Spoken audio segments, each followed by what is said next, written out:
Da dete ne pomisli da je na klupi za svedoke, da dete ne pomisli da će nositi kazne, da dete ne pomisli da će mu biti oduzet telefon ili uskraćene određene slobode, prosto normalan razgovor, bez ljutnje, bez ogorčenosti, ali sa puno ljubavi i nežnosti od strane roditelja, da bi se prosto kreirala takva atmosfera da dete može da kaže šta mu je i na srcu i na umu.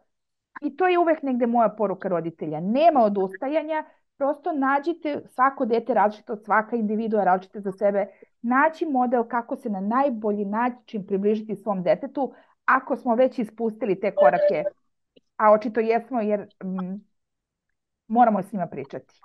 Kažem, da dete se osjeća sigurno i bezbedno u našem prisustvu i razgovoru sa nama i mi smo pola posla završili. Šta bi na kraju emisije poručili devojčicama i dečacima koji će uskoro postati punoletni i formalno odgovorni za svoje postupke? Dragi tinejdžeri, društvene mreže su super zabavna stvar i svi ih volimo. Međutim, moramo da otvorimo četvoro očiju. Tamo život nije uvek idealan.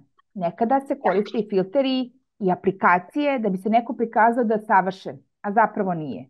Postoje mnogi ljudi koji će nam obećavati i bolji i lagodniji život. Ne znači da je to tako. Uvek otvorite četvoro očiju i uvek budete pažljivi sa kim komunicirate, pa čak budete pažljivi kakve slike, odnosno sadržaj pratite. Jer uvek zapamtite, stvaran svet jeste nešto čemu treba da težimo i da ga iskoristimo maksimalno, jer život je fenomenalan.